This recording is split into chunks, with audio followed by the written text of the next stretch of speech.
Assalamualaikum warahmatullahi ta'ala wabarakatuh. Alhamdulillahilladzi an'amana binikmatil iman wa binikmatil islam.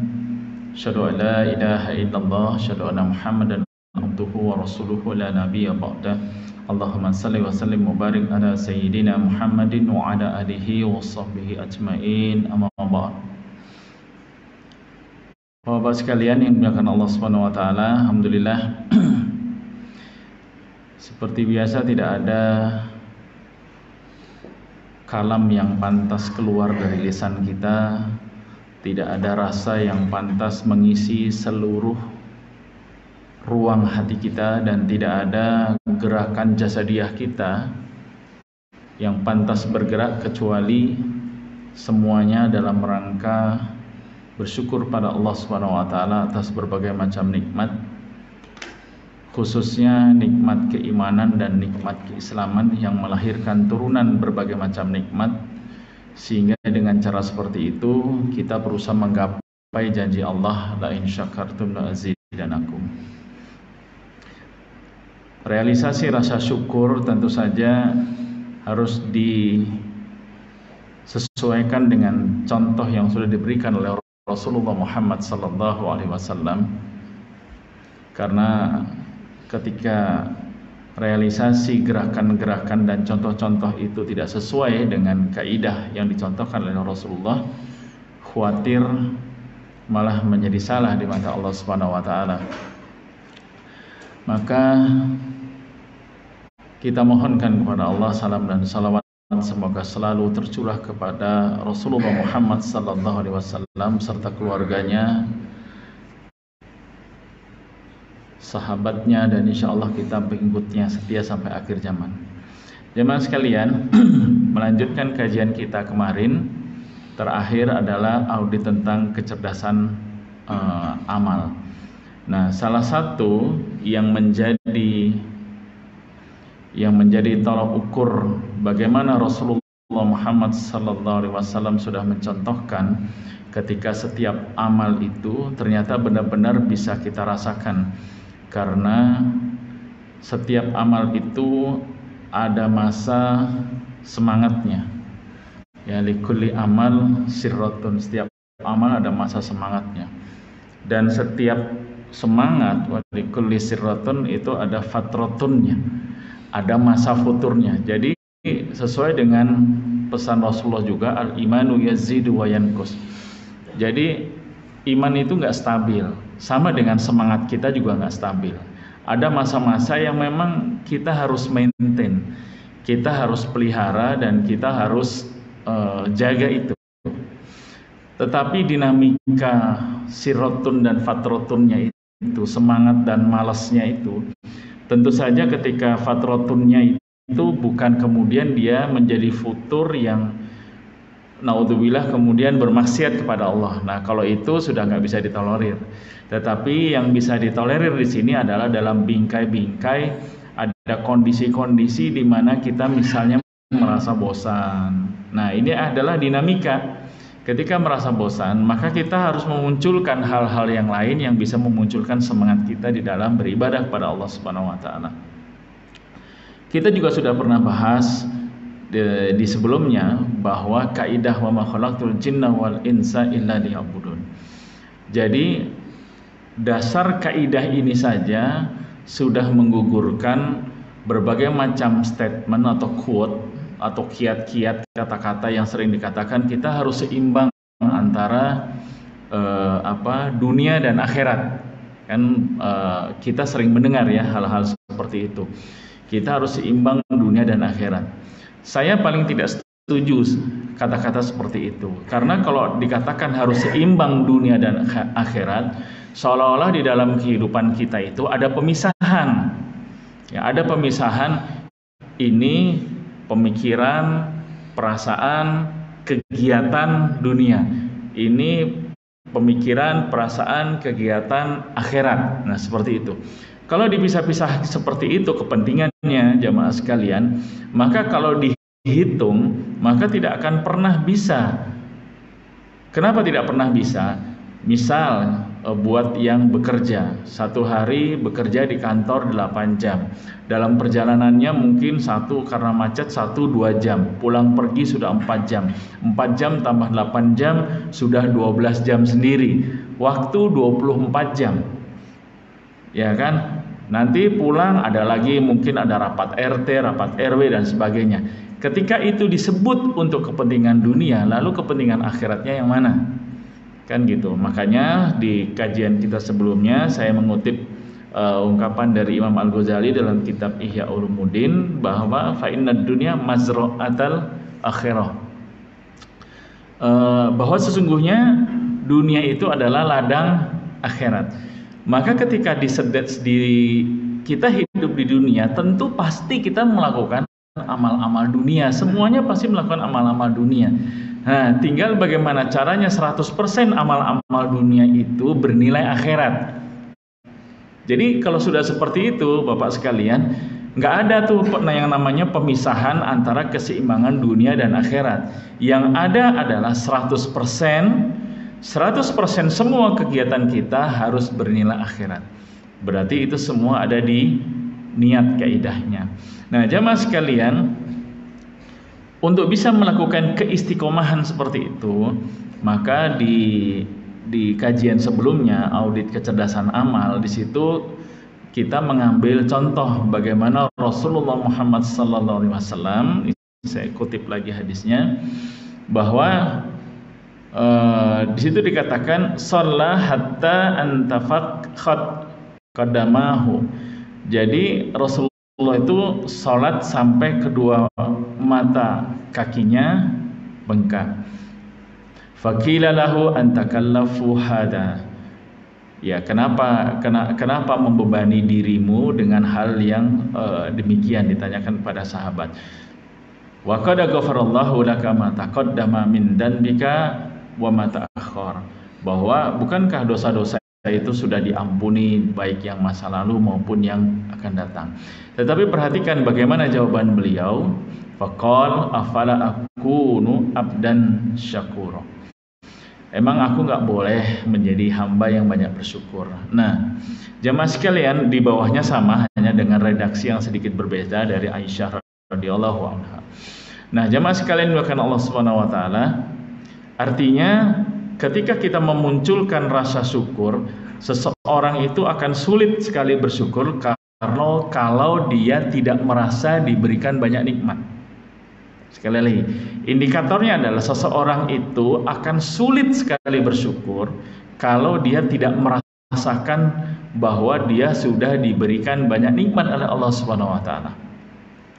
Nah, ketika ungkapan Rasulullah Muhammad SAW, afala akunu abdan syakura, bahwa justru ketika wa qad ghafarallahu laka ma taqaddama min dhanbika wa ma ta'akhkhar, justru itu dijadikan bahwa Rasulullah Muhammad SAW itu bersyukur banget.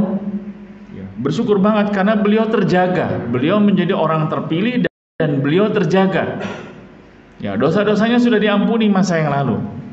Kemudian diampuni masa yang akan datang. Pengertian diampuni masa yang akan datang itu bukan berarti kemudian boleh bermaksiat kemudian nanti diampuni, enggak.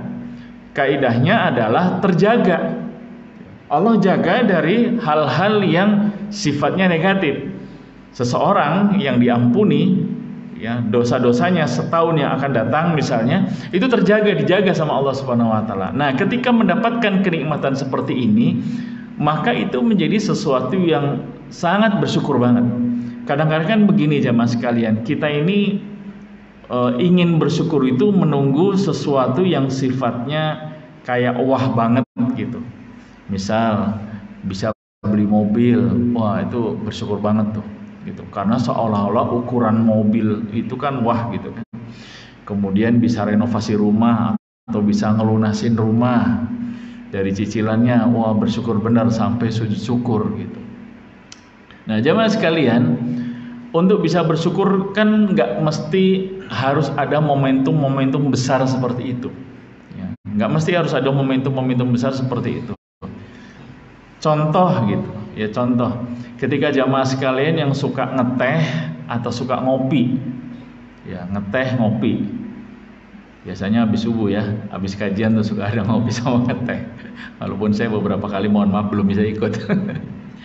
Teh panas, kopi panas.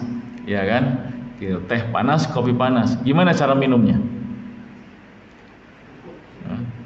Dikit-dikit kan? Ya, Pak, dikit-dikit kan? Gitu. Habis gitu gimana? Itu rasa syukur itu sebenarnya. Benar kan? Habis diseruput gitu. Artinya apa? Disadari atau tidak, sebenarnya kita menikmati karunia itu. Artinya apa? Untuk bisa bersyukur, nggak usah nunggu bisa beli mobil keren, bisa bangun rumah, dikasih karunia kenikmatan, bisa merasakan nikmatnya minum teh panas, kopi panas, itu sudah sangat luar biasa.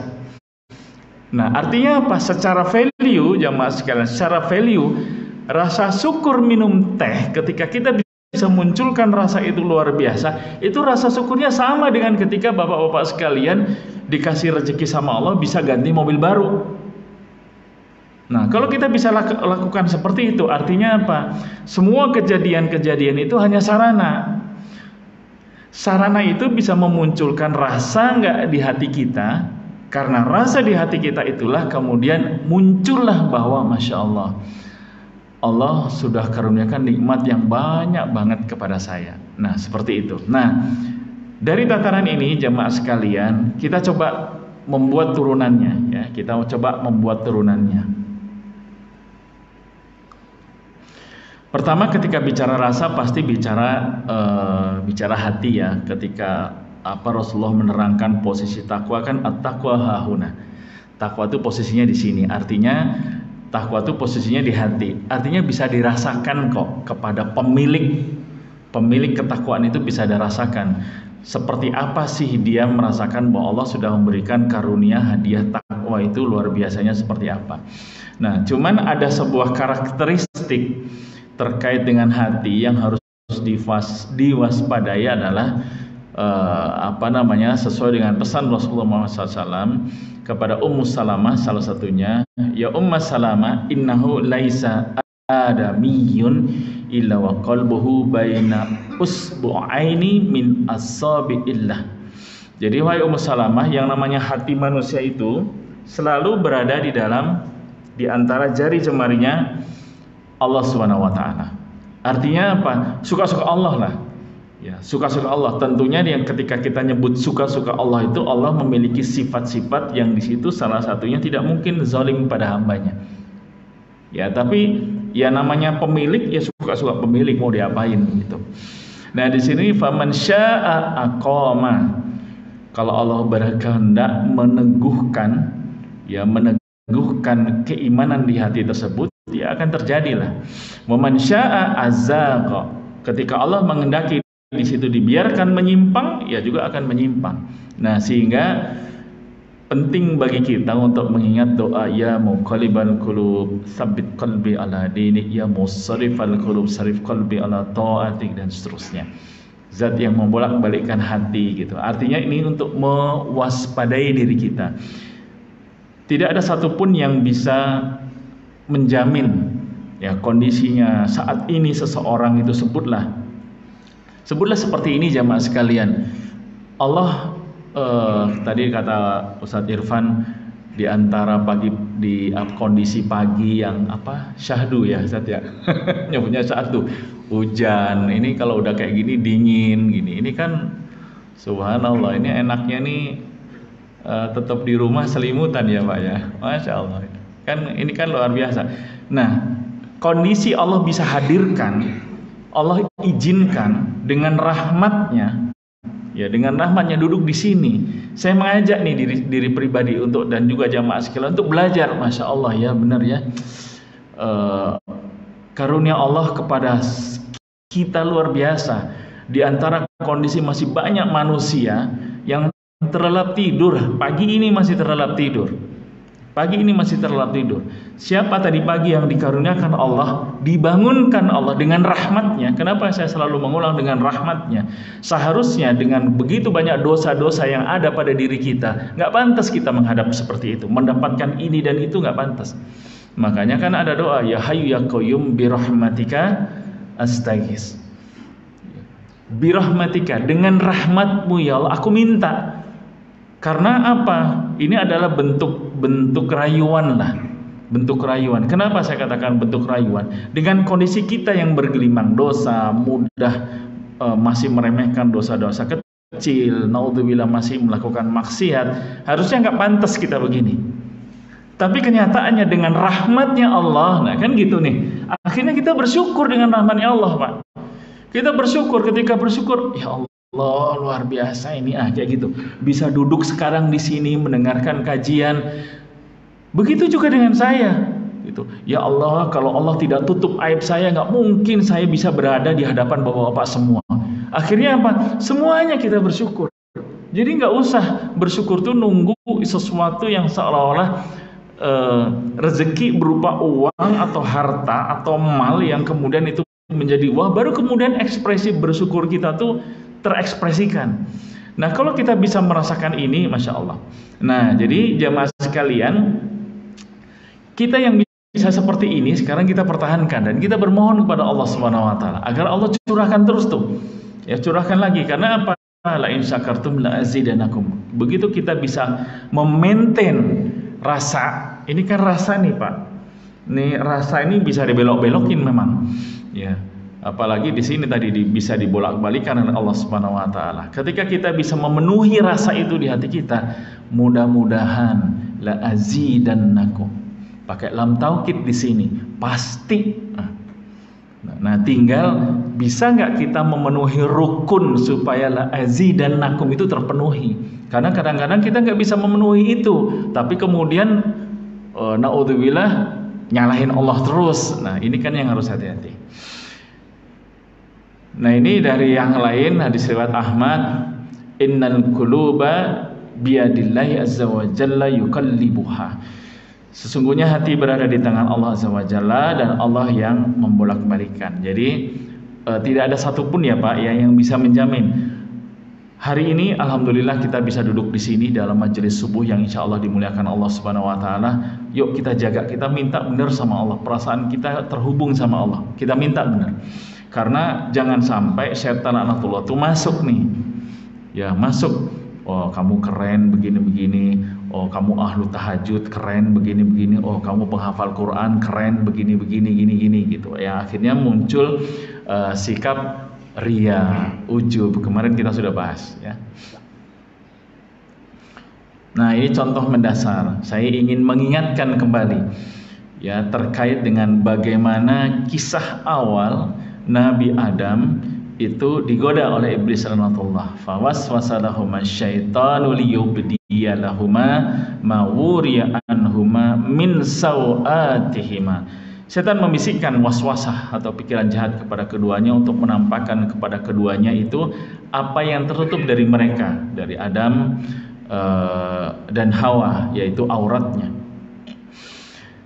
Setan berkata, wa qala ma nahakuma rabbukuma an hadhihi syajarah. Tuhanmu tidak melarangmu dan mendekati pohon ini melainkan supaya kamu tidak menjadi malaikat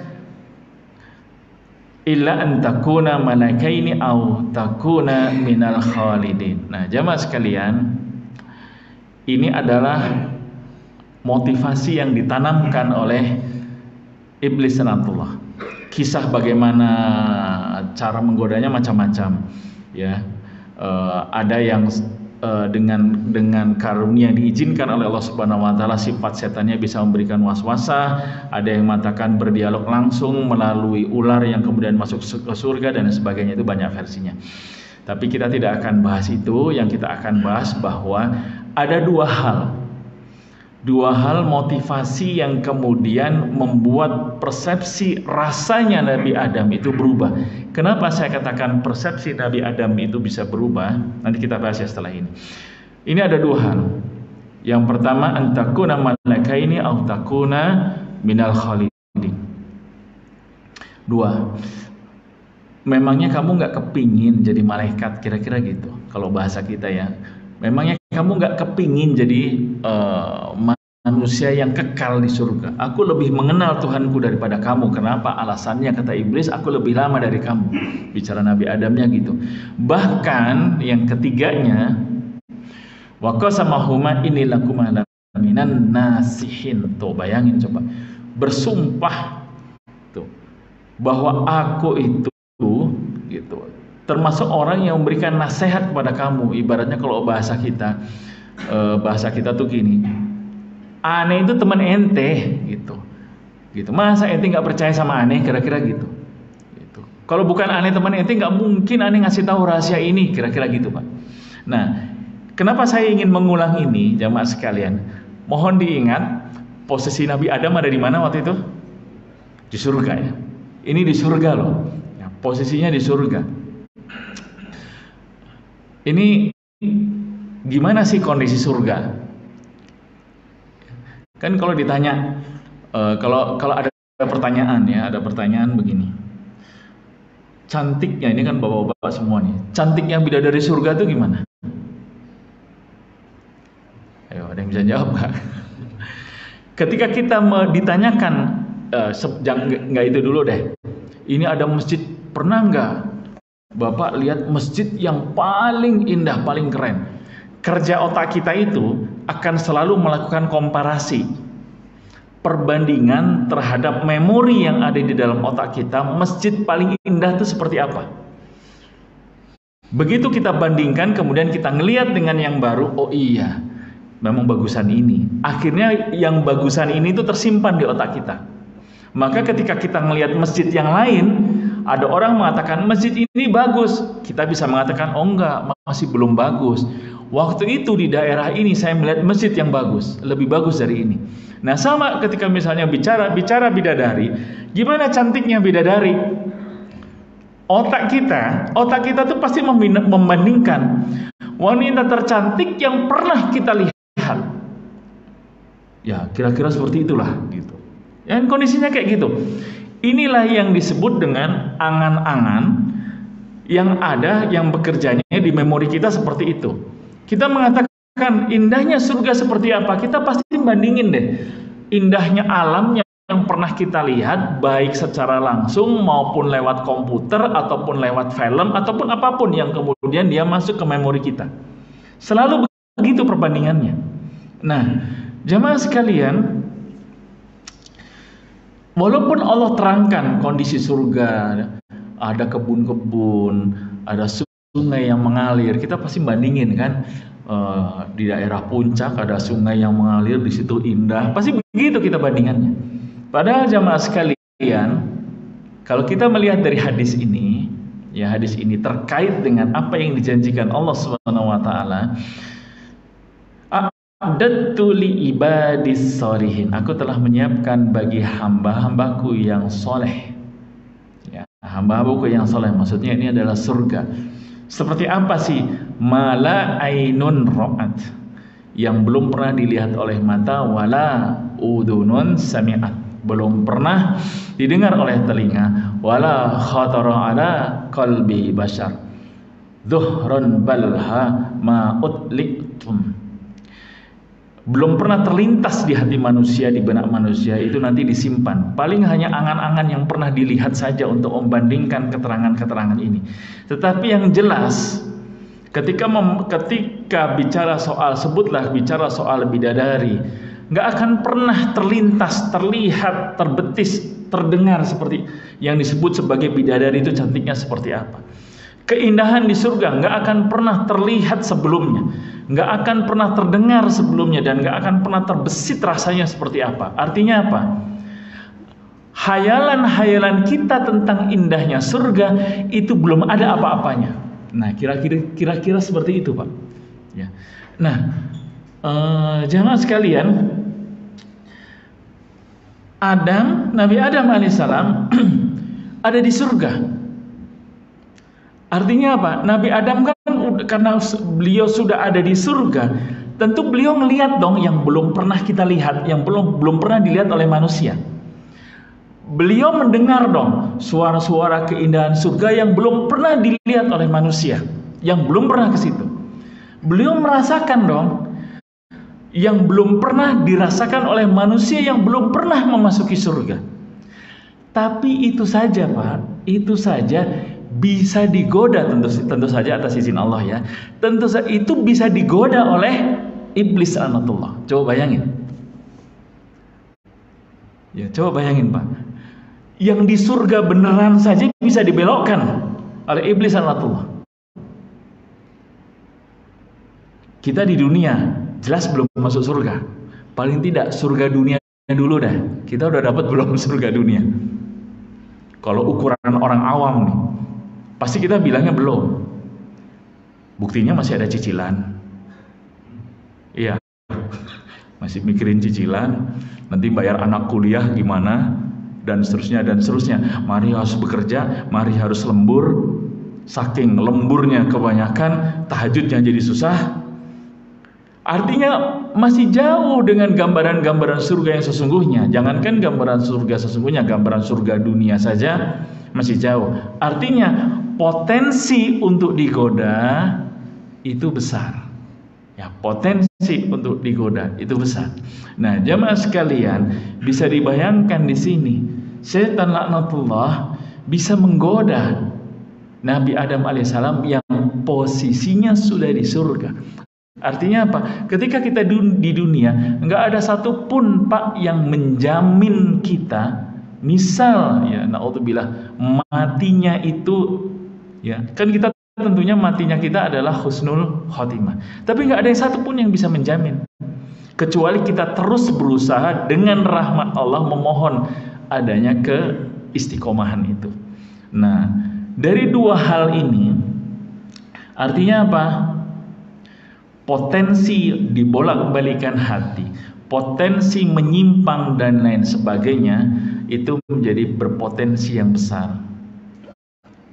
Mudah-mudahan bisa difahami ya Pak. Nah, baik. Ini kondisi surga. Nah, makanya harus diwaspadai terkait dengan angan-angan dan khayalan-khayalan yang ada di dalam diri kita. Saya pernah memberikan satu kunci bahwa dalam psikologi modern, kerja otak kita itu sulit membedakan mana khayalan, mana kenyataan. Ya, mana khayalan, mana kenyataan. Ini harus hati-hati. Artinya apa? Mulailah memelihara dan menjaga lintasan-lintasan yang ada di dalam pikiran kita. Kenapa? Karena kerja otak kita nggak bisa bedain. Pernah kan saya kasih contoh seseorang yang tidur di pakai AC, kasurnya empuk dan sebagainya, lagi enak-enak tidur, kemudian bermimpi dikejar seekor anjing yang lepas dari sebuah rumah. Kemudian orang tersebut lari kencang, anjingnya mengejar lebih kencang. Begitu mau digigit, terbangun. Begitu terbangun, seperti apa nafasnya? Terengah-engah kan Pak? Padahal kita lagi tidur. Nah, ternyata apa? Mimpi itu diterjemahkan oleh otak kita real, nyata. Makanya otak kita memerintahkan, karena di dalam mimpi kita itu kita lari, maka otak kita memerintahkan paru-paru menghirup oksigen lebih banyak. Otak kita memerintahkan jantung memompa lebih cepat supaya mengirim O2 ke seluruh tubuh. Artinya mimpi itu diterjemahkan oleh otak seperti real, nyata. Maka harus hati-hati terhadap angan-angan atau lintasan-lintasan yang ada. Nah, jamaah sekalian, syaitan laknatullah memberikan was-wasahnya dari situ.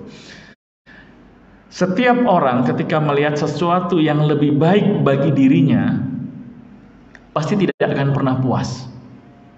Pasti tidak akan pernah puas. Saya ngambil contoh ini buat buat cerita, nanti di sini Allah saja tertawa dengan sikap orang tersebut. Jadi di sini dikisahkan, wa yabqa rajulun bainal jannati wan nar. Jadi ada seorang pria yang tersisa, masih ada di antara surga dan neraka. Wa huwa akhiru ahlin nar dukhulanal jannah. Kemudian dia itu orang yang ahli nar terakhir yang harus masuk surga. Jadi orang yang terakhir masuk surga. Ya, orang yang terakhir masuk surga. Muqbilun biwajhihi kibalan nar. Dia kemudian masih melihat wajahnya ke neraka. Kemudian dia bermohon kepada Allah, ya Rabbi isrif wajhi anin nar. Ya Rabb, palingkan wajahku dari jahanam itu. Qad wa khasabani rihuha, karena anginnya aku sudah teracuni dengan anginnya. Wa ahraqani dzakauha, nyala apinya itu sudah membakar wajahku. Fayaqul, kemudian Allah nanya, hal asaita info ila dzalika bika antas ala ghaira dzalik. Ketika harapanmu nanti dipenuhi, kamu minta yang lain lagi enggak? Nah, kira-kira gitu ya. Fayaqul la wa izzatika. Si pemuda itu menjawab, demi kemuliaanmu ya Rabb, enggak. Maksudnya itu enggak minta lagi gitu ya, enggak minta lagi. Jadi dia hanya minta pokoknya neraka jahanam itu jangan dikasih lihat lagi lah gitu ya. Itu jangan dikasih lihat lagi. Fayatillah ma yasha'u min ahdin wa mitsaq.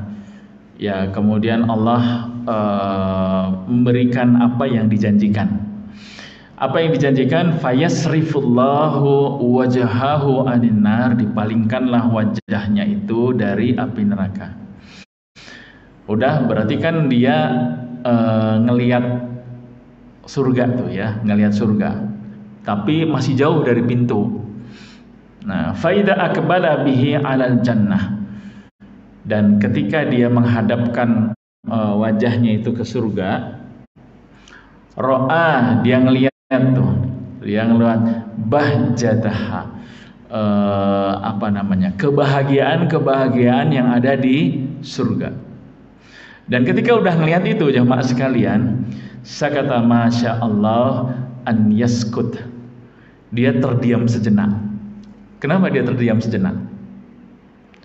Karena dia udah terlanjur ngomong.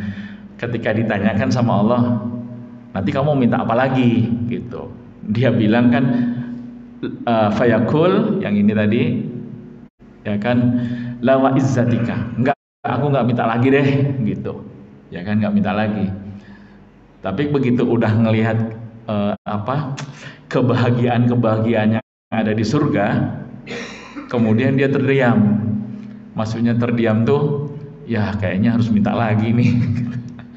Jadi maksudnya ini salah satu karakter fitrah manusia yang kayak gini ya. Mana tadi? Nah ini ya jemaah sekalian. Jadi dia terdiam tuh. Semakala, kemudian dia minta sama sama Allah, ya Rabbi qaddimni inda babil jannah. Ya Allah, tolong dong aku dekatkan dengan dengan pintu surga, Nah, jemaah sekalian, kemudian apa kata Allah? Fayaqulullah lahu alaysa qad a'taital uhuda wal mitsaq. Kan tadi aku udah kasih sesuai dengan perjanjian, an la tas'ala ghairal ladzi kunta sa'alta. Katanya kamu nggak mau minta lagi. Nah, kira-kira kayak gitu ya di sini. Nah, ini kerennya bagaimana kita bisa terus merayu Allah. Ya, kita bisa terus merayu Allah. Fayaqul ya Rabbi la akunu ashqa khalqika. Ya Rabb, ya tolong dong aku jangan dijadikan sebagai hamba yang paling menderita. Artinya apa jamaah sekalian? Dalam kondisi apapun, terus aja rayu Allah, karena Allah tidak punya sifat zalim pada hambanya, dan Allah pasti akan mengabulkan. Ud'uni astajib lakum. Cuman permasalahannya jemaah sekalian, kalau saya itu sering menyimpulkan gini, iblis laknatullah dan pasukannya, syaitan laknatullah itu paling tahu tentang ayat-ayat Quran. Ud'uni astajib lakum. Syaitan laknatullah tuh tahu benar Pak makna ayat ini. Tahu banget. Kalau seorang hamba ya meminta, apalagi kemudian mengangkat tangannya, apalagi kemudian dipenuhinya pesan Rasulullah, ud'ullah wa antum muqinuna bil ijabah. Berdoalah kepada Allah dengan kondisi muqinuna, yakin bahwa doa kita diijabah. Nah, syaitan laknatullah itu tahu benar bahwa seseorang ketika minta sama Allah itu pasti diijabah selama semuanya dipenuhi. Syaitan laknatullah tahu benar nih, tafsirnya tahulah, semua tafsir tahu dia. Karena tahu, maka dihalanginya seorang hamba berharap kepada Allah. Bisa difahami Pak ya? Dihalanginya tuh karena tahu. Dibikin apa? Misal dibikin ragu berharap kepada Allah. Dibikin ragunya gimana? Doa kamu yang kemarin juga udah 5 tahun berdoa nggak dikabulin kan? Percuma tuh, dibikinin tuh Pak, was-wasah. Kamu banyak dosanya. Tuh tetangga sebelah penghafal Quran, minta ini minta itu juga belum dikabulin kan? Oh, terus tuh digituin tuh di hatinya. Terus digituin. Kenapa? Karena syaitan laknatullah tahu Pak, ketika semua rukun termasuk rukun hati ini bermain di dalam doa-doa kita kepada Allah Subhanahu wa taala, pasti dikabulin. Nah, ini masa kita kalah pemahaman ya sama setan ya. Setan tahu tafsir daripada ayat ini, tahu banget. Makanya berusaha. Kalau bahasa saya MPC kan, bahasa Jerman tuh apa MPC? Masih ingat? Buh bicarane. Gitu. Setan juga begitu. Karena dia tahu. Makanya dia menghalangi hamba, kedekatan seorang hamba dengan Rabbnya. Dari sisi apa? Dimulai dari sisi keyakinan di dalam hati. Makanya penting buat kita untuk berusaha melakukan terus pembersihan hati dengan istighfar dan macam-macam. Oke, kita kembali ke sini. Nah, ini kan ngerayu nih. Ya Rabbi la akunu ashqa khalqika. Ya Allah, jangan jadikan dong aku jadi hambamu yang paling menderita lah, kira-kira gitu kan. Ini kan Masya Allah rayuannya keren banget gitu. Apa kata Allah? Fayaqul fama asaita in a'tita dzalika an la tas'ala ghairuh.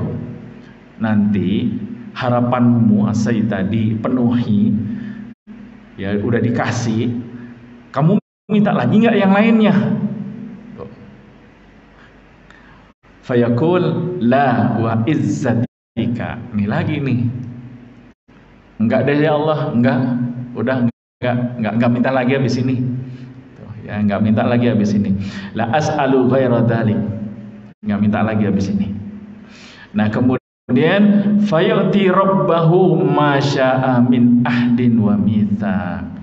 Dikasih sama Allah sesuai dengan janjinya. Apa yang dikasih? Fayuqaddimuhu ila babil jannah.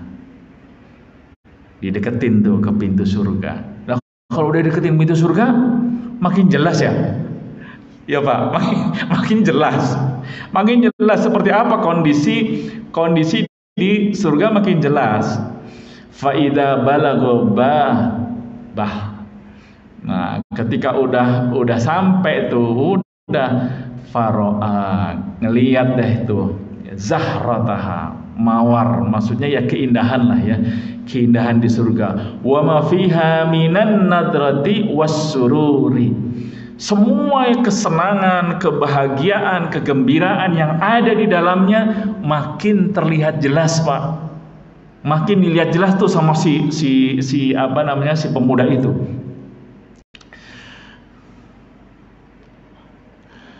Fayaskutu masya Allah an yaskut, diam lagi dia gitu.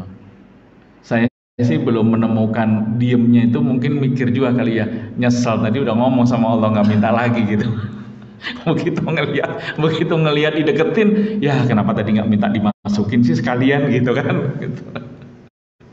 Ya Allah kan maha tahu ya.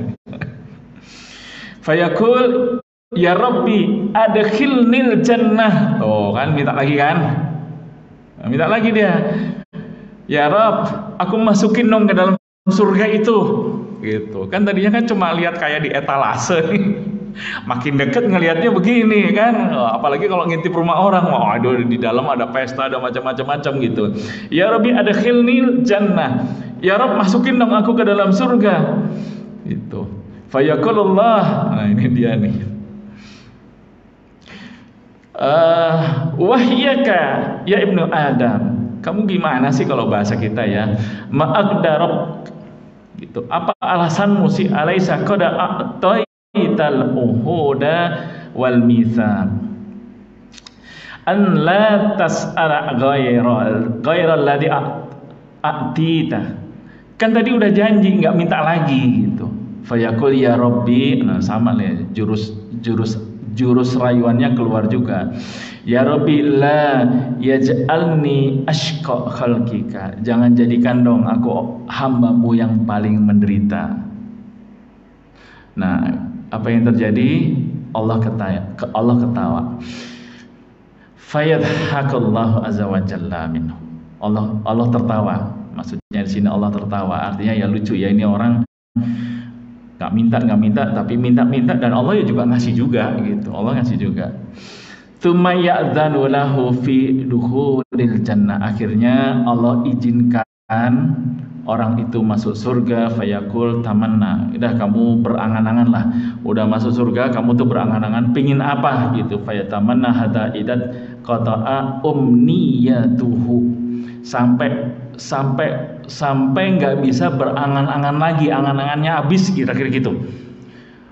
Bapak ada ditaruh di surga, disuruh sama Allah berangan-angan minta apa, langsung angan-angannya itu terwujud tuh di surga. Sampai bapak tuh nggak bisa berangan-angan lagi, mau apa lagi ya gitu. Makanya di keterangan hadis qudsi yang lain, ketika penghuni surga itu sudah seneng banget dan lain sebagainya, Allah nawarin, mau nggak ada nikmat yang lain lagi? Itu penghuni surga itu bingung, Pak. Nikmat apa lagi ya? Kayaknya ini udah beyond our imagination lah ya. Ini udah di luar bayangan kita nih gitu. Lagi asik seperti itu, kemudian Allah bilang sama penghuni surga. Ini kalau bahasa kita ya, emang kalian gak kepingin ngelihat wajahku tanpa hijab? Nah barulah kemudian penghuni surga itu oh iya, inilah nikmat yang sebenarnya yang sedang kita kejar. Nah, nanti insya Allah kita bahas itu.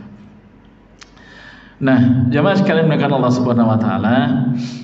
Nah, ini terusannya hanya memperjelas kalau Allah azza wa jalla min kada wa kada akbil dzakiruhu rabbahu hatta idan tahat bihil amani laka dzalika wa mithluhu ma'ahu. Jadi udah angan-angan apapun yang akan muncul itu dikabulkan oleh Allah Subhanahu wa taala. Artinya apa jamaah sekalian menekan Allah Subhanahu wa taala? Tabiat seseorang itu ketika melihat sesuatu yang dirasa, sekali lagi, yang dirasa itu akan membuat dia menjadi lebih baik, menjadi lebih nyaman, menjadi bahagia, maka dia pasti akan minta dan pasti akan ngejar. Ya, fitrahnya seperti itu. Nah, bisakah fitrah ini kita salurkan dengan sebuah rasa yang berawal dari sini tadi?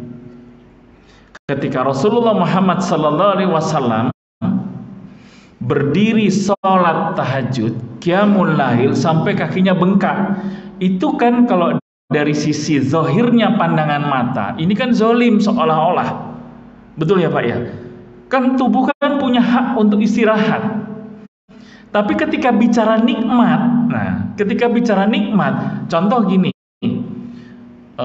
Jamaah Bapak pernah nggak melakukan pekerjaan kantor melakukan pekerjaan yang Bapak melakukan pekerjaan itu suka, Saking sukanya nggak terasa udah jam 12, udah jam 1. Pernah kan melakukan pekerjaan itu? Ya kan? Kenapa nggak terasa capek? Karena kita suka melakukannya. Sehingga letih, lelah, penat nggak berasa. Tapi kalau Bapak melakukan sesuatu pekerjaan yang tidak disukai, apalagi oleh hati ini nggak suka, melakukan pekerjaan 1 jam saja rasanya sudah gimana? Udah capek kan? Udah penat, rasanya udah. Nih, terutama misal, kan saya suka cerita. Ini bicara baca Quran nih. Ya, baca Quran berapa jam sih? Nggak usah berapa jam dah ya, gitu. Takutnya terlalu jauh nih. Berapa menit? Ayo. Baru baca Quran selembar, 2 lembar, 3 lembar, ngantuk. Begitu ngantuk, posisi duduk, nyender. Kan itu kan makin mengunci ngantuknya. Sudahlah nyender, nguapnya nggak ditutup, berapa RT setan jin masuk, ya kan, kaki selonjor. Udah, itu kan namanya ngunci untuk ngantuknya. Nah, ini kan bicara rasa. Bagaimana Rasulullah Muhammad SAW bisa sholat sampai kakinya bengkak. Saya ingin mengajak jamaah sekalian untuk mempelajari ini. Apa sih yang ada di hati Rasulullah? Kenikmatan inilah yang harus kita copy paste jamaah sekalian. Kenikmatan ini yang harus kita terus belajar, dikaitkan dengan terapi mungkin yang harus kita copy paste ke hati kita. Ya, kita bukan nabi, jelas sesuatu yang berbeda, tetapi bicara rasa, kenikmatan berkholwat kepada Allah Subhanahu wa taala ini bisa dipelajari dan bisa diinstal di dalam diri kita. Sehingga walaupun jamaah sekalian bekerja lembur jam 11, jam 12, niat nggak tahajud. Kalau niat tahajud selalu ada persiapannya. Apa persiapannya? Persiapan bermohon kepada Allah. Siangnya tidak bermaksiat, banyak beribadah, tidur berwudu, kemudian bermohon kepada Allah. Masih belum diizinkan juga, begitu lagi. Insya Allah niat tahajudnya sudah nyampe. Ketika itu terjadi, Pak, jangan khawatir. Ada kondisi-kondisi walaupun kita tidur jam 12, nanti jam 3, jam setengah 4 Allah bangunin dalam kondisi segar bugar. Karena sebenarnya bukan lama tidur, tetapi kualitas tidur. Kita pernah kan tertidur cuma 1 jam, 2 jam, begitu terbangun rasanya segar. Kan pernah kayak gitu. Artinya apa? Ini kualitas tidur. Kita ingin dikaruniakan Allah kualitas tidur yang kayak gini gitu. Bukan kemudian lamanya tidur, tapi kemudian ketika bangun pegel-pegel. Yang disalahin bantal. Kan gitu kondisinya. Baik. Nah, ini yang kita akan coba gali. Nah, dari sini tadi, kita bicara dari sini tadi, maka artinya apa jamaah sekalian melakukan Allah Subhanahu wa taala? Fitrahnya manusia ketika melihat sesuatu yang itu membahagiakan, membuat hati kita bisa tergoda, dia pasti akan ngejar. Pasti akan ngejar. Di sini sudah berapa kali dialog ini? Nanti minta lagi nggak? Enggak ya Allah. Tapi begitu ngelihat, ya beda nih, goda juga nih kondisi di surga nih. Terus sampai akhirnya dia minta dimasukkan ke dalam surga. Ya sama Allah dikasih.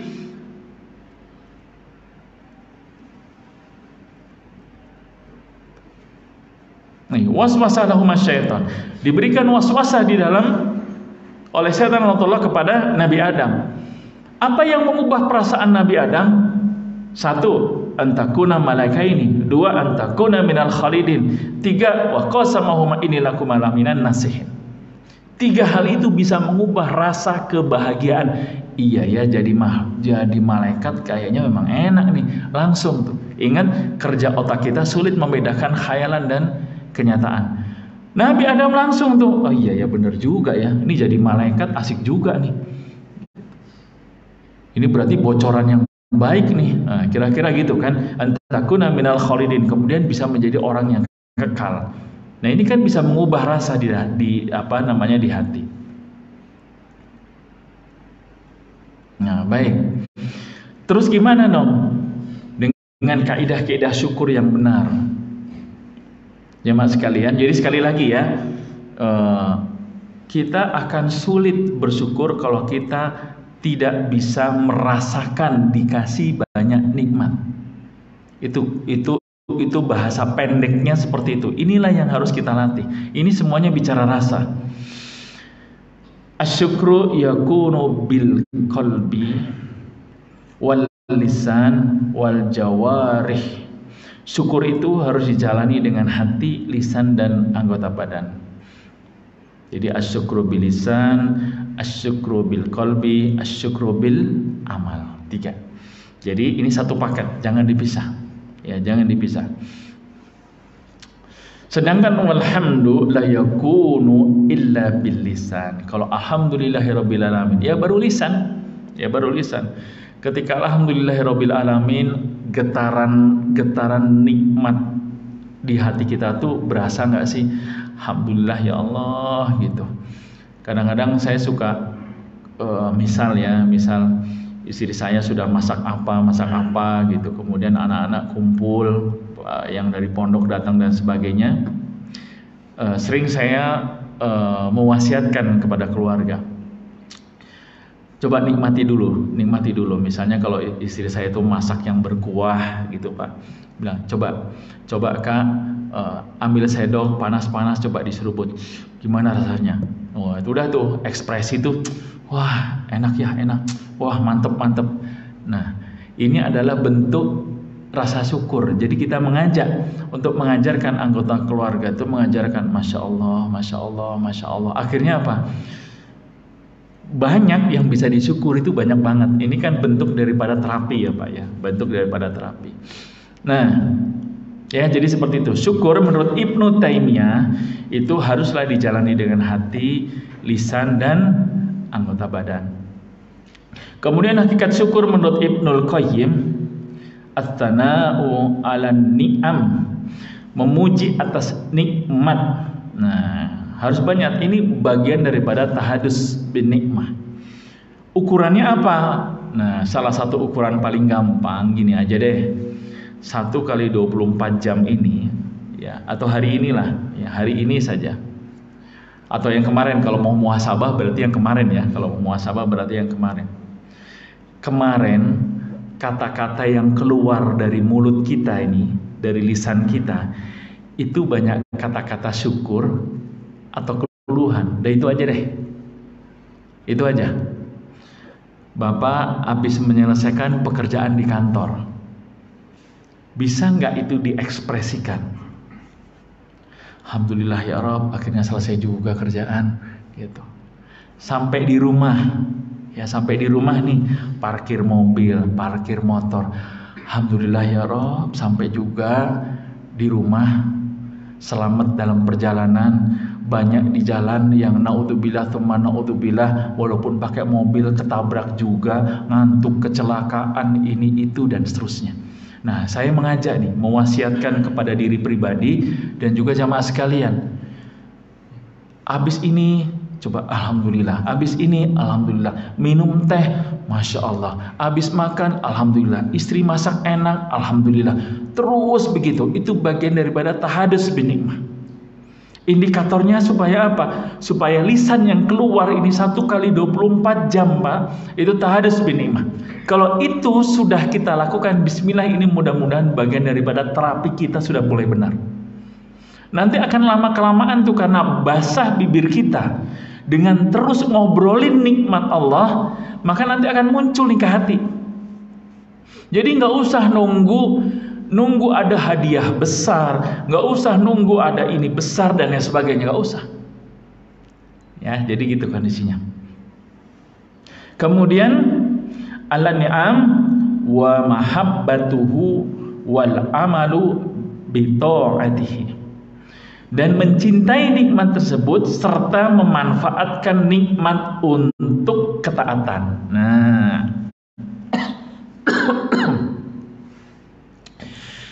jadi sudahlah memuji nikmat tersebut, diomongin aja Pak. Kan ini kita ingin, ya kebiasaan dari setiap kajian saya selalu ingin ada perubahan lah ya, terutama terus perubahan di dalam diri pribadi saya menjadi lebih baik dan juga ke jamaah sekalian. Jadi tolong dibiasakan sebagai sebuah bentuk latihan, ngomongin deh, ya ngomongin, bersihin got, bersihin rumah, lihat rumah kita.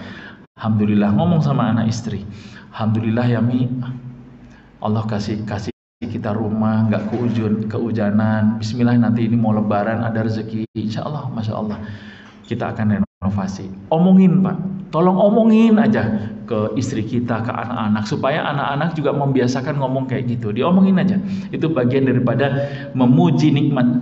As-sana'u 'alan ni'am, memuji nikmat, diomongin aja, tahadus. Jadi pembicaraan kita sehari-hari, jadi muhadatsah kita sehari-hari, jadi obrolan kita. Serta memanfaatkan nikmat itu untuk ketaatan. Gimana caranya? Apa yang sudah Allah berikan ini itu bisa membawa kita ke surga. Kalau saya memberikan motivasi di bidang iktisadiyah, ekonomi, bisnis, saya suka ngomong begini. Ini dalam rangka untuk memberikan motivasi kepada kita bahwa kita punya Allah. Orang yang cuma punya motor, ya Pak ya, orang yang cuma punya motor bisa masuk surga nggak? Bisa. Naudzubillah, bisa masuk neraka nggak? Orang yang punya motor bisa kan? Orang yang punya mobil bisa masuk surga nggak? Bisa. Naudzubillah, bisa masuk neraka nggak? Bisa. Jadi kalau dikasih pilihan, Bapak kepingin punya motor apa punya mobil? Dua-duanya pintar. Sekarang yang punya mobil Xenia bisa masuk surga nggak? Bisa. Naudzubillah, bisa masuk neraka? Bisa. Yang punya mobil Pajero bisa masuk surga nggak? Bisa. Naudzubillah, bisa masuk neraka nggak? Bisa. Jadi pingin mobil Xenia apa Pajero? Pajero gitu. Nah, kenapa saya katakan demikian, Pak? Jangan tabu. Ya, jangan tabu. Ingat, dulu Rasulullah Muhammad SAW, para sahabat itu konglomerat semua. Cuman orientasinya untuk dunia atau akhirat. Semuanya konglomerat. Dulu ketika saya ingat waktu SMA lah ya, atau SMA tuh diceritakan oleh guru ya. Abu Bakar itu menginfakkan semua hartanya. Lalu ditanya sama Rasulullah, apa yang engkau tinggalkan untuk keluargamu? Abu Bakar jawabnya apa? Allah dan Rasulnya, kan gitu kan? Itu waktu SMA tuh begitu tuh. Saya mikir gitu, ya dulu kan polos-polos aja. Kalau semuanya diinfakkan, terus Allah dan Rasulnya, ini pikiran anak SMA ya. Terus tinggal di mana gitu kan, besok sekolah gimana, mikirannya gitu. Ternyata kan kejadiannya nggak gitu Pak. Jadi gini nih, misalnya Pak Irfan nih, ya Pak Irfan di desa sana tuh butuh butuh sekian miliar, dan sekarang butuh dananya. Wah Pak Irfan, Bismillah, dengan rahmat Allah, saya cuma punya uang 100 juta, nih ambil dah. Nggak cukup. Ini sertifikat rumah, ambil dah. Nggak cukup, ini BPKB mobil, ambil dah. Gitu. Kok bisa Pak Irfan semuanya dikasih untuk dakwah? Terus nanti keluarga Pak Irfan gimana cara hidupnya? Tenang. Insya Allah nanti sore ada transferan 3 miliar masuk lagi. Tenang aja. Sesungguhnya itu yang terjadi. Bisa dipahami Pak? Ya, bisa dipahami. Artinya apa? Apa yang sudah kita miliki ketika dakwah ini minta kasih semua, tapi bukan kemudian juga zalim sama keluarga. Ungkapan itu bisa dilakukan kenapa? Karena tahu ntar segitu lagi mau datang. Paham ya Pak ya? Nah, jadi jangan kemudian memahami hadis, memahami sirah itu sepotong-sepotong. Kemarin Ustadz nerangin ketika dakwah meminta dikasih semua. Iya Bi, tapi terus kita tinggal di mana? Nanti Allah yang jaga. Itu namanya spekulatif. Bukan begitu caranya menerjemahkan menjadi amal kaidah-kaidah Quran dan kaidah-kaidah Sunnah. Bisa dipahami ya Pak ya? Jadi harus komplit. Abu Bakar bisa begitu kenapa? Ya itu tadi. Nanti sore besok kabilahnya udah datang lagi, bawa segitu juga. Mau nggak begitu? Kan masih mikir, kayaknya nggak mungkin. Itu mental block itu. Pak, mental block itulah yang menyebabkan seringkali kita jadi lupa bahwa kita punya Allah. Karena setan Allah tahu benar tafsir ud'uni astajib lakum.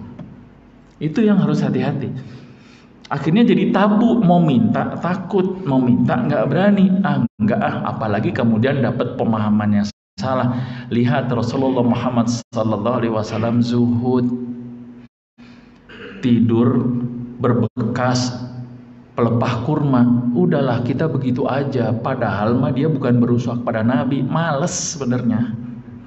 Cuman pakai kedok Nabi aja, gitu. Ya hati-hati ya jamaah sekalian, hati-hati. Gitu kan. Soal mimpi saya pernah terangkan nggak, rasanya pernah kali ya, bahwa orientasi itu harus akhirat. Kan pernah Rasulullah Muhammad SAW itu bertanya kepada orang Arab Badui waktu itu, kamu kepingin apa?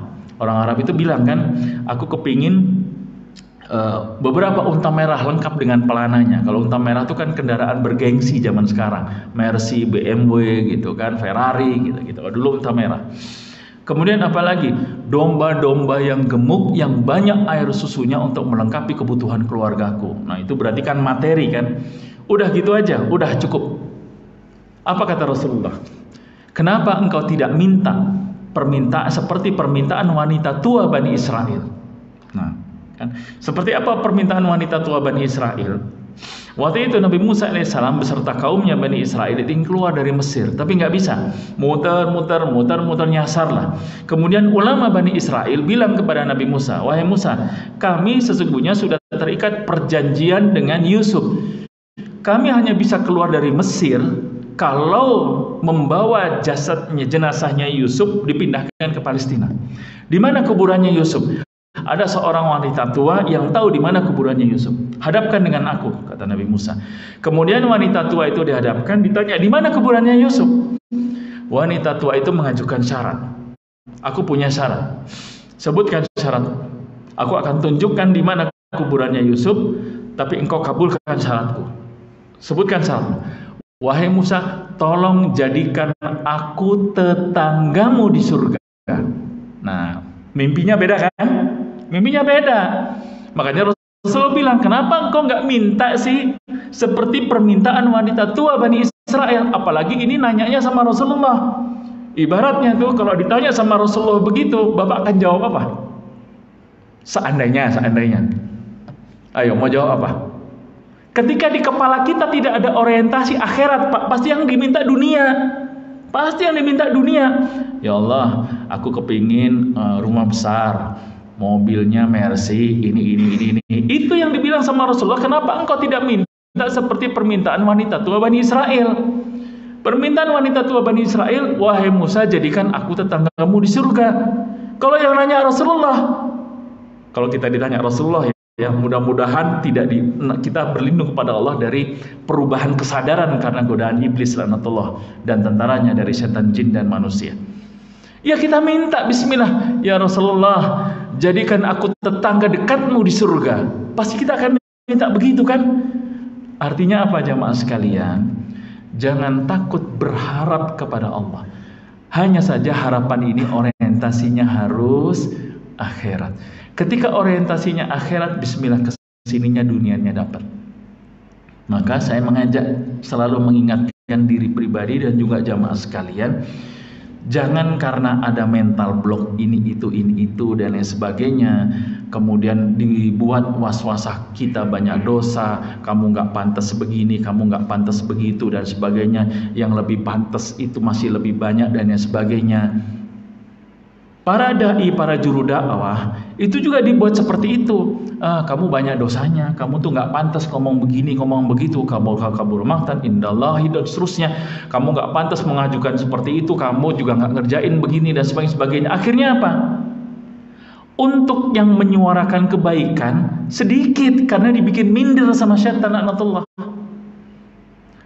Nah yang kemaksiatan aja nggak minder, Pak.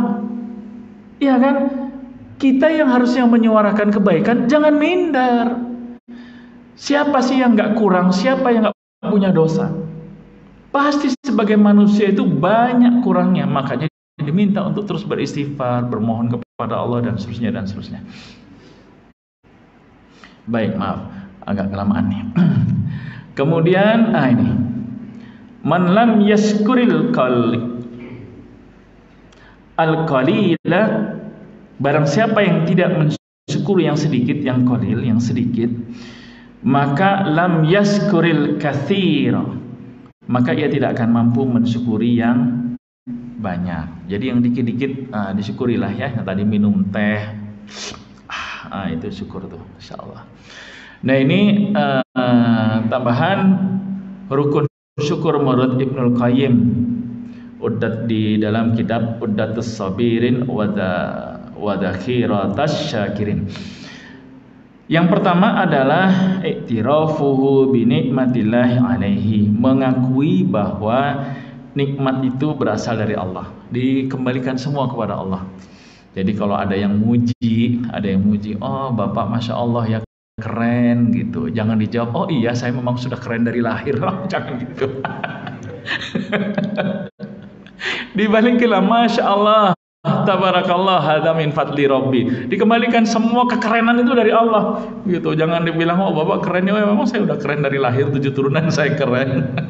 Nanti khawatir kayak Korun, dibilang dapat nikmat, dapat harta banyak dari mana? Utituhu ala ilmin, ini aku dapat semua ini karena ilmu yang ada pada diriku. Nah, udah nggak dipakai sama Allah ungkapan-ungkapan gitulah, dibenamkan Korun beserta dengan harta-hartanya. Karena nanti kalau udah kayak gitu, lari-larinya adalah ana khairu minhu, kan begitu jadinya. Aku lebih baik dari dia. Gitu. Lari-larinya ana rabbukumul a'la. Nah, kayak gitu nanti lari-larinya tuh. Maka dikembalikanlah. Wah, Bapak keren ya, alhamdulillah bisa gini, dapat karunia, Masya Allah, tabarakallah. Allah yang keren. Saya emang gak ada apa-apanya. Hadza min fadli rabbi, ini karunia dari Allah. Gitu. Kalau bukan karena rahmat Allah, saya emang nggak pantas Pak begini-gini. Nah, jadi apa? Semuanya jamaah sekalian, kembaliin semuanya ke Allah, kembaliin. Kemudian asana alaihi biha, memuji Allah atas nikmat. Ya, udah ngakuin. Nah, kalau udah ngakuin, banyakin dong, keluarin kata-kata pujian, tahadus bin nikmah, banyakin 1 kali 24 jam. Kalau ini bagus efek terapinya. Kalau kita banyak memuji Allah, ya, nikmat kita omongin terus nikmat. Insya Allah Pak, insya Allah kita akan mempersempit perasaan dan kalam-kalam keluhan. Ya, kita banyakin nih di keluarga kita, banyakin itu akan mempersempit rasa dan kata-kata keluhan itu dipersempit. Karena apa? Karena kita membangun habit, membangun kebiasaan. Mulai aja dari situ Pak. Mulai dari situ, bangun tidur, alhamdulillah masih bisa bangun, alhamdulillah, terus begitu. Kemudian al-isti'anahu biha ala mardatihi, menggunakan nikmat tersebut untuk meraih keridhaan Allah Subhanahu wa taala. Jadi bukan untuk apa-apa ya, Pak. Punya motor, punya mobil, sudahlah diakui ini dari Allah, ini milik Allah dan sebagainya. Pernah lewat tuh di medsos ya, saya malu sih dengan ungkapan itu, mualaf sih. Ada ungkapan begini, Allah boleh ambil apa saja dari saya, mau ambil mobil saya boleh, mau ambil rumah saya boleh, mau ambil keluarga saya boleh, tapi satu yang saya berharap Allah tidak ambil dari saya, semoga Allah tidak ambil keimanan saya. Begitu saya dengar itu Pak, Masya Allah, terpukul juga saya, benar-benar terpukul. Kenapa? Ini adanya cuma dirasa di hati ya. Dia mu'alaf, dia merasakan bagaimana keimanan itu menyelamatkan dia. Karena dia terus bilang, tanpa keimanan ini saya nggak tahu saya akan jadi apa dan nasib saya seperti apa. Betapa berpasrahnya dia. Cuman itu saja yang jangan diambil, dipermohon. Apa saja udah. Cuman keimanan itu jangan sampai tercabut dalam hati saya. Nah, jamaah sekalian, yuk kita sama-sama terus menjaga itu. Ya, jadi ini kisi-kisinya tadi mengakui, sudah mengakui, kalau udah mengakui dipuji dong. Kan udah kita ngerasain kan.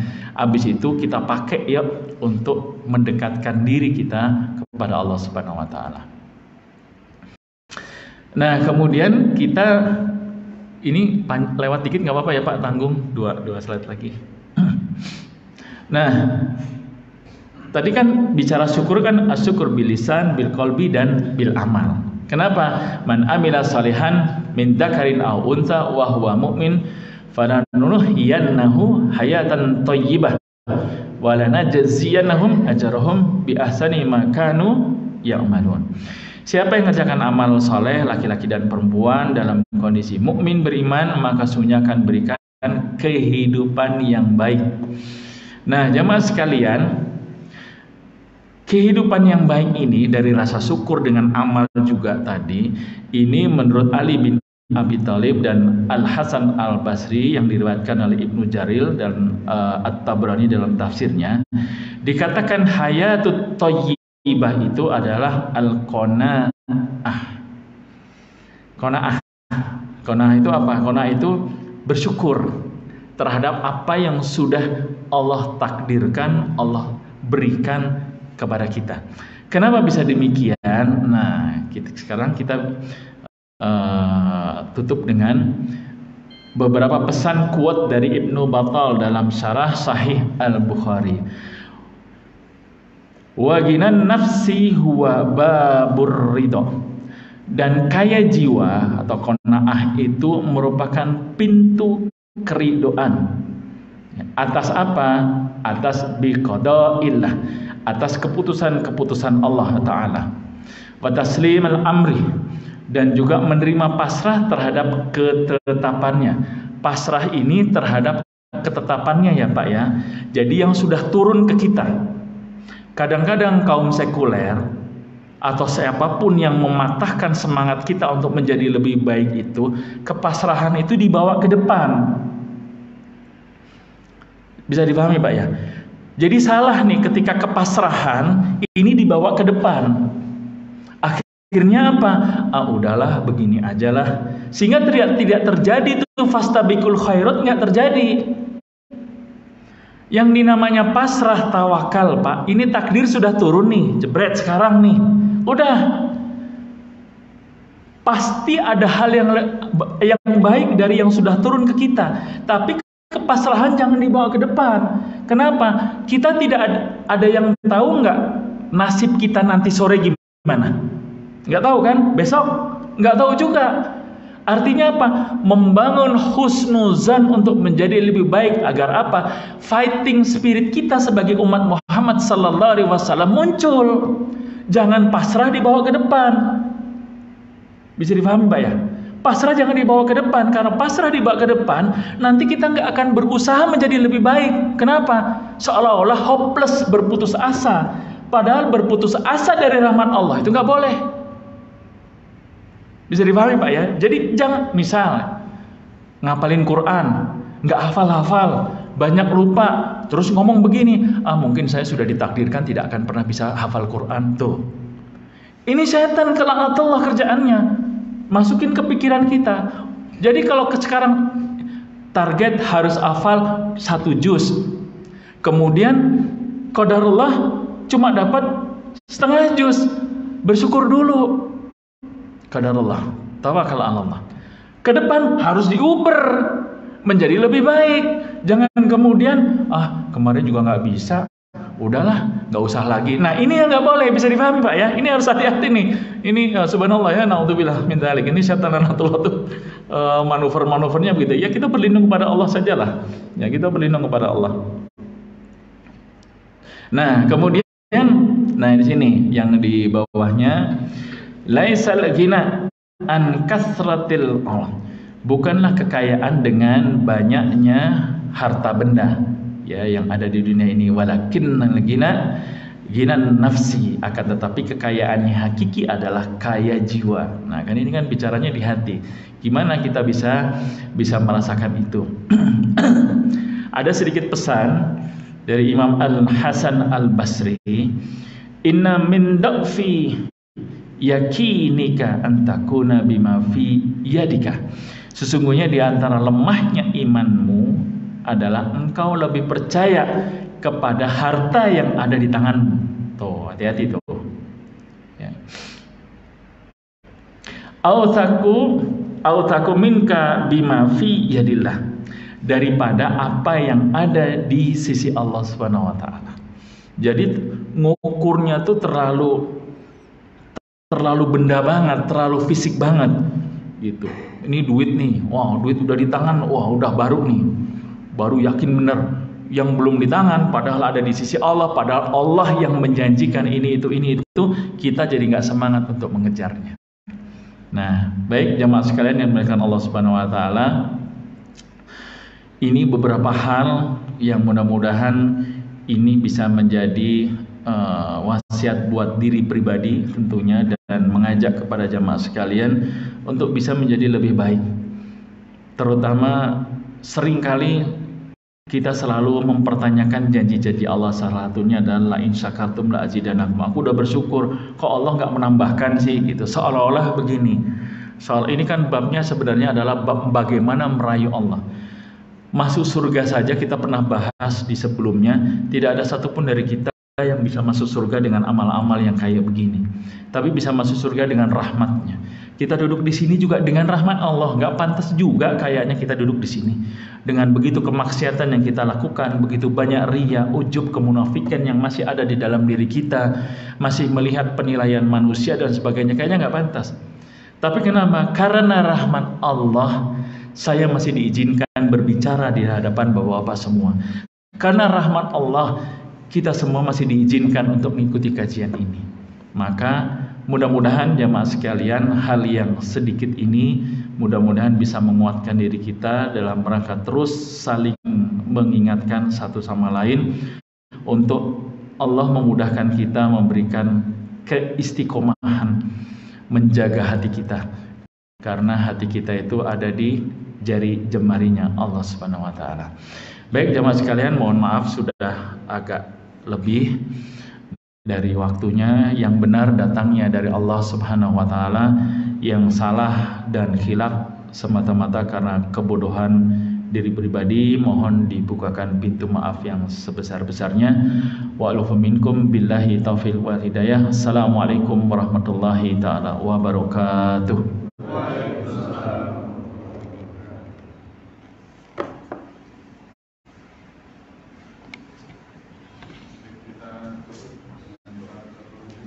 Subhanakallahumma bihamdika asyhadu an la ilaha illa anta astaghfiruka wa atubu ilaik.